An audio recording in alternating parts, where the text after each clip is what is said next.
NDA से अगर मामला फिट बैठा तो एनडीए जो मालिक हैं वो शामा है उक्त घटना में, तो आप उनको सजा दीजिए। हम तो मांग कर रहे हैं कि उनको सजा दीजिए।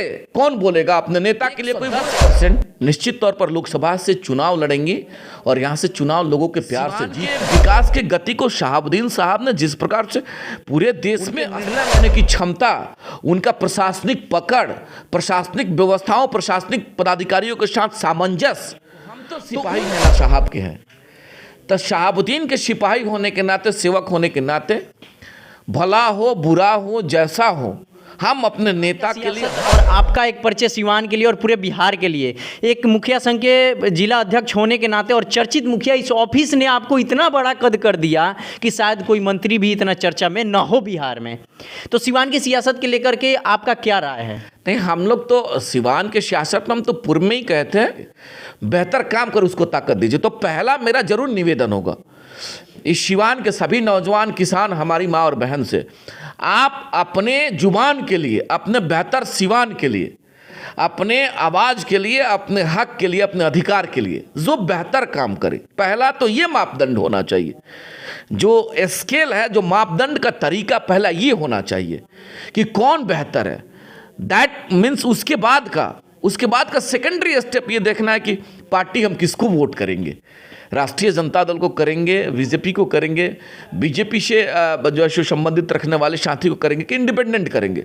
उसके बाद का सेकेंडरी ये आदमी को थिंक करना चाहिए। जब तक हमारे बिहार सिवान के मालिक लोग सोचेंगे नहीं, जब तक आप चिंतन नहीं करिएगा कि हमें अपने वोट का ताकत, चूंकि आपके वोट का ताकत इस बिहार के परिवेश और सिवान के परिवेश के बदलने में बहुत महत्ता रखता है, तो पहले उन चीज़ों पे विचार करना होगा। देन उसके बाद पूर्ण हो जाने दीजिए।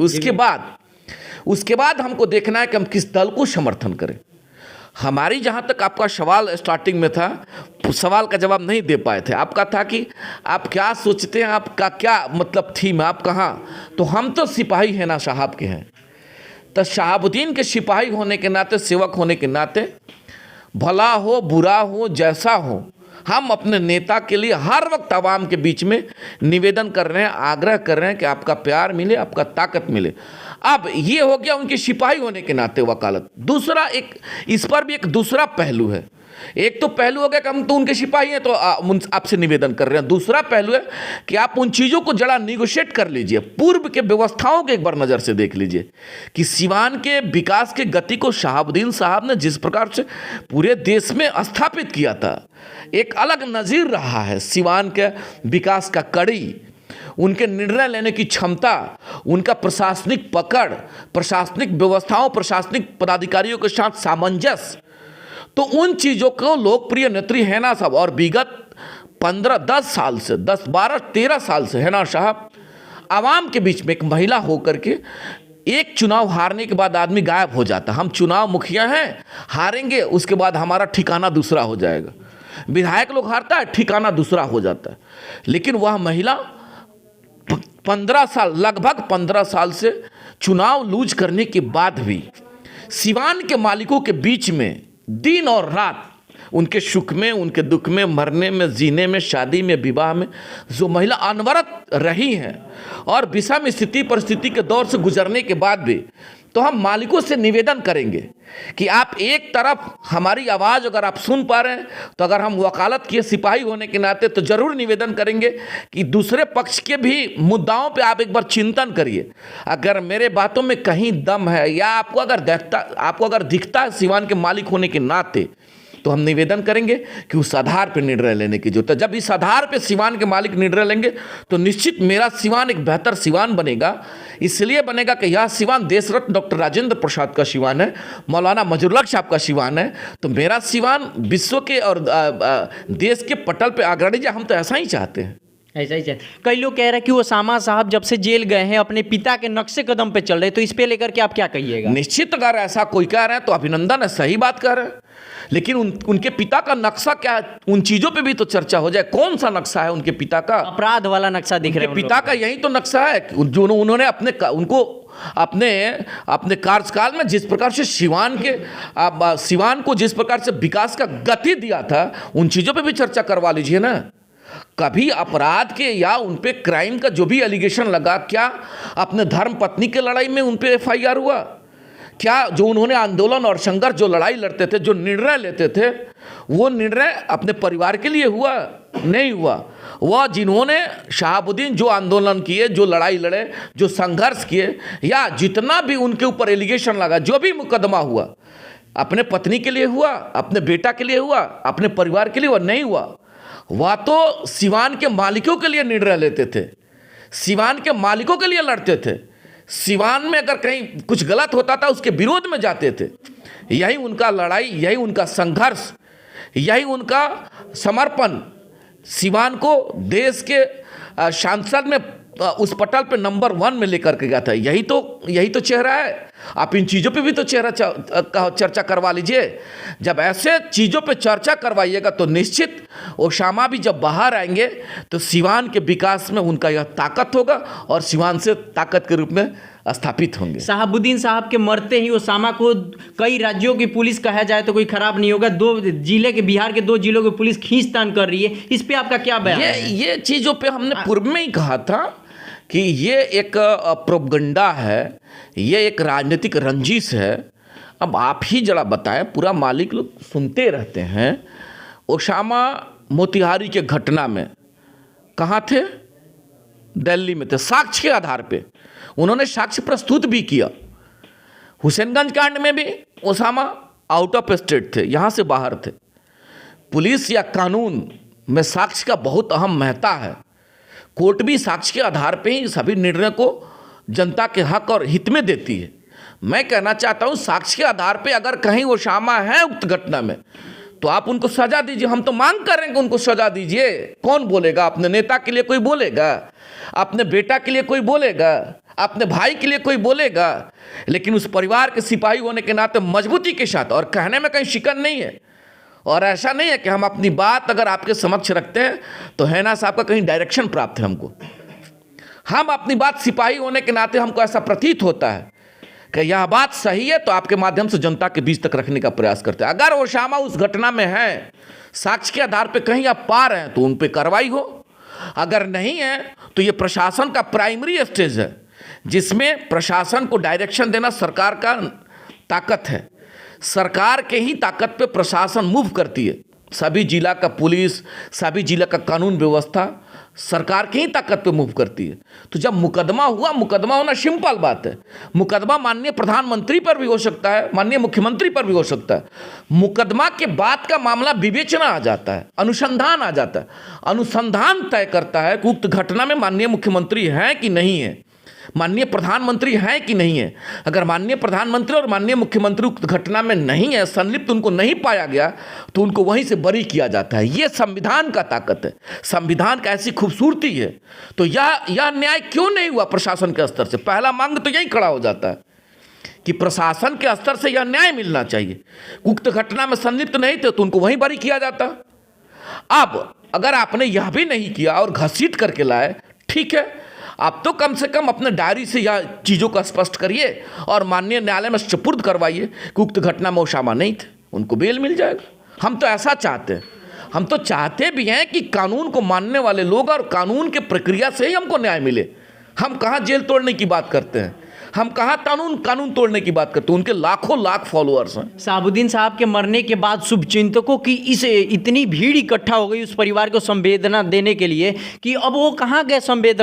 संवेदक को कहाँ गए शहाबुद्दीन परिवार? सवाल अब बिहार की आवाम, बिहार के लोग सवाल कर रहे हैं कि जिस शहाबुद्दीन ने शहादत दिया, उन परिवार के लिए आज ज़रूरत है, आपको खड़ा होने की ज़रूरत है, आपको मरहम लगाने की ज़रूरत है। जो सहानुभूति आपका पहले रहता था, साहब जब अपने शक्ति के साथ राष्ट्रीय जनता दल के नेता के लिए, राष्ट्रीय जनता दल के लिए, हर वक्त संगठन के लिए ताकत लगा करके खड़ा रहते थे। आप जब उस समय सभी लोगों का प्यार था, आज कहाँ है? अब बिहार के लोग पूछ रहे हैं, माननीय विधायक आप कहाँ हैं? ये बिहार और सिवान की आवाम सवाल कर रही है। आदरणीय तेजस्वी यादव जी, ऐसा क्यों बयान? आप क्यों नहीं कह रहे हैं? आप क्यों नहीं जो सो ये अपने पुलिस को डायरेक्शन दे रहे हैं कि ओसामा को बचाइए नहीं तो ओसामा को फंसाइए भी नहीं? ये तो कहना चाहिए। अगर ओसामा उस घटना में नहीं है तो उनको न्याय मिले। आप डायरेक्शन दीजिए ना, एसपी साहब को दीजिए, आपके पुलिस पदाधिकारी हैं, उनको डायरेक्शन दीजिए कि निष्पक्ष जांच होना चाहिए, आइयो निष्पक्ष जांच करें, साक्ष्य को देखें।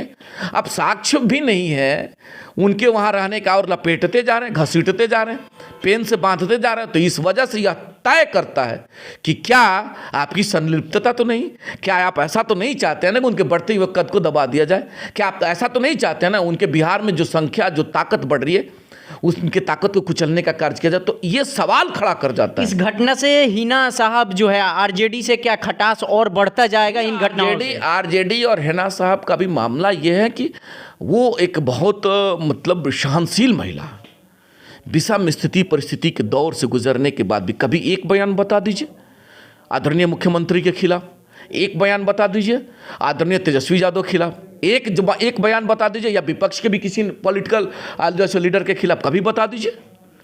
जदयू और भाजपा की जब सरकार थी उस समय भी प्रताड़ना उनको झेलना पड़ा था, तब भी उन्होंने कोई बहुत अमर्यादित या किसी के खिलाफ उस प्रकार का बयान नहीं दिया। आज जब जदयू और राष्ट्रीय जनता दल की भी सरकार है, तब भी उनका वहीं उनको बहुत बड़ा ट्रस्ट है संविधान पे, उनको बहुत ट्रस्ट है कानून पे, उनको ट्रस्ट है पुलिस पदाधिकारियों पे। तो जो महिला इतनी सशक्त है, इतने जिनको ट्रस्ट है, हम तो अभिनंदन करना चाहते हैं वैसे आदरणीय लोकप्रिय नेत्री का, कि लाख विषम स्थिति परिस्थिति के दौर से गुजरने के बाद भी वही शालीनता, उसी प्रकार से लचीलापन, तो ये अभिनंदन के पात्र हैं। आने वाले समय में इन सभी चीज़ों पे लोकप्रिय नेत्री हिना साहब का बयान आएगा, आप सभी के बीच में स्पष्ट करेंगे कि कैसे चलना है, क्या करना है, और पूरा बिहार इंतजार कर रहा है उनके एक बयान का। सर लास्ट सवाल ये रहेगा कि क्या हिना साहब 2024 लोकसभा चुनाव लड़ेगी जिस प्रकार से संविधानों की? बिल्कुल ये सवाल बहुत अहम सवाल है। यह सुनिश्चित है सिवान के मालिक गली चौक चौराहे पे लोग उन चीज़ों पे जज कर रहे हैं, लोग चिंतन कर रहे हैं कि किसको दिया जाए ताकत, कौन ऐसा व्यक्ति होगा जो सिवान के विकास के कड़ी को आगे ले जाएगा, सिवान को एक बेहतर सिवान बनाएगा। सिवान आज जूझ रहा है, कचहरी आरओबी के लिए जूझ रहा है, सिवान जूझ रहा है सिसवन आरओबी के लिए, जो सो रोड जो सो ओवर ब्रिज के लिए सिसवन ढाला जूझ रहा है, कचहरी ढाला जूझ रहा है। आप देख लीजिएगा आए दिन घंटों जाम लगता है।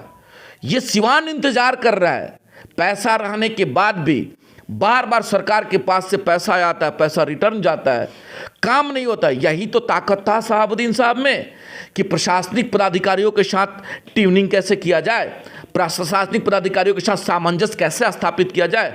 हम एक मुखिया हैं और अपने पंचायत के कर्मचारी और पंचायत के पदाधिकारी और प्रखंड के पदाधिकारी से अगर मेरा सामंजस्य नहीं है तो धिक्कार है ऐसे मुखिया के पद पे बने रहने का। क्या मतलब है? हमको मालिकों ने इसलिए ताकत दिया कि हम प्रशासनिक पदाधिकारियों के बीच में बेहतर समन्वय स्थापित करके पंचायत के विकास को गति दे पाए, इसलिए लोगों ने प्यार दिया। यही प्यार इस सिवान के आवाम ने आपको सांसद के रूप में जिसको दिया था, वह समन्वय नहीं स्थापित किए तो 10 साल 15 साल से मेरा सिवान पीछे चला गया। और जब शहाबुद्दीन साहब के हाथों में यह ताकत था तो बड़ा से बड़ा काम शहाबुद्दीन साहब के एक इशारा पे उस समस्याओं का निष्पादन होता था और योजनाएं धरातल पे आती थी। ये ताकत था सामंजस्य स्थापित करना। सर लास्ट सवाल रहेगा कि जिस प्रकार से पूर्व सांसद ओम प्रकाश यादव जी के द्वारा 10 साल सिवान के सांसद बने रहने के बाद और माननीय महिला सांसद कविता सिंह के होने के बाद जिस प्रकार से सिसवन ढाला को लेकर बयानबाजी चल रहा है कि हमने उसकी स्वीकृति दिलाई केंद्र सरकार से, तो बिहार सरकार क्या एनओसी नहीं दिया। अब जैसे अब इसके बाद से कह रही है कविता सिंह जी कि हमें फंसाने की साजिश की जा रही है। तो इन दोनों आरोप प्रत्यारोप सर चलेगा कि विकास होगा सिवान का? देखिए राजनीतिक प्लेटफॉर्म का यह एक पार्ट है, राजनीतिक प्लेटफॉर्म का यह पार्ट है। आरोप लगाना, सफाई देना, ये हमने प्रयास किया, यह नहीं हुआ। ये मंच की बात है। जनता उन चीज़ों पे नहीं जाना चाहती। जनता ये चाहती है कि आप मंच पे बोलिए, समस्याएं आपके साथ हो सकती है, आप राजनीतिक पलटवार करिए एक दूसरे पे, उससे हमको कोई फर्क नहीं पड़ता। हम तो विकास चाहते हैं। सिवान की आवाम अपने रेलवे ढाला का निर्माण चाहती है, सिवान की आवाम कचहरी ढाला के ओवरब्रिज का निर्माण चाहती है। आपने निर्माण नहीं करवाया। सिवान की आवाम सांसद के रूप में किसको चाहना चाहती है? अब ये तो सिवान के मालिकों के हाथ में, और सिवान के मालिकों का जो अभी रुझान है वह रुझान इस कदर है और इस आधार पे कह रहे हैं। अब ऐसा नहीं समझिए कि हम उनके सिपाही हैं तो हम गुणगान कर रहे हैं। सिवान के मालिकों का जो रुझान है इस प्रकार है कि जब शहाबुद्दीन साहब थे तो एक बेहतर सिवान बनाने का कार्य किया, बेहतर सिवान में बेहतर चीज़ देने का कार्य किया। अगर हैना साहब को यह ताकत दिया जाएगा तो हैना साहब भी सिवान को बेहतर सिवान बने। तो उम्मीद है कि इस बार सिवान के मालिकों का प्यार हैना साहब के पक्ष में होते दिख रहा है। तो आप उन चीज़ों पे कौन किस पे आरोप लगा रहा है, उन चीज़ों पे तो ये पॉलिटिकली मामला है ना। पॉलिटिक्स में जो लोग हैं वो आरोप लगाते रहेंगे, पक्ष है विपक्ष है, उसके उनको इसीलिए ताकत दिया गया है, आप आवाज़ उठाते रहे। लेकिन जिसको संवैधानिक ताकत सिवान के मालिकों ने दिया, सिवान के अवाम ने संवैधानिक ताकत दी आपको सांसद के रूप में। अब आपकी जिम्मेवारी है ना कि आरोपी क्यों नहीं बना, नहीं बना तो कहीं ना कहीं यह आपका अक्षमता दर्शाता है, आपका ट्यूनिंग जो है सो आपका समन्वय बेहतर नहीं है, इस वजह से नहीं बना। अगर शहाबुद्दीन साहब होते तो यह काम बहुत पहले हो गया रहता। उम्मीद और विश्वास रखिए, हैना साहब जब लोकसभा से यहाँ जीत के जाएंगे, एकदम विश्वास के साथ कहना चाहते और देखिएगा बहुत जल्द सिवान का व्यवस्था, सिवान एक विकसित सिवान बनेगा।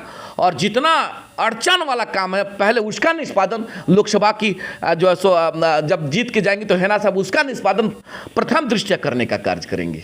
निर्दलीय जाएगी हैना साहब, चुनाव जीत के किसी पार्टी से आएंगे?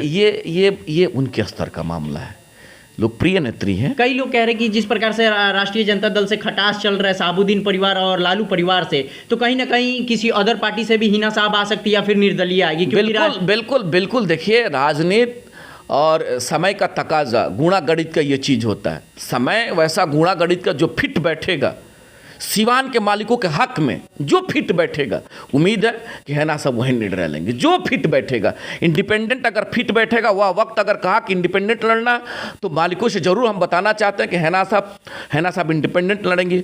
अगर वह समय और तकाजा का वैसा फिट बैठा कि इंडिया से, तो इंडिया से लड़ेंगे। एनडीए से अगर मामला फिट बैठा तो एनडीए से, जो मालिकों के हक में फिट निर्णय होगा वही हैना साहब निर्णय लेंगे। एनडीए से भी चुनाव लड़ेगी हिना साहब? तौर पर अगर वैसा कुछ व्यवस्था, उस प्रकार से माहौल बना, वो इन्वायरमेंट रहा, हम तो बार बार कहना चाहते हैं कि वो माहौल के ऊपर डिपेंड करता है।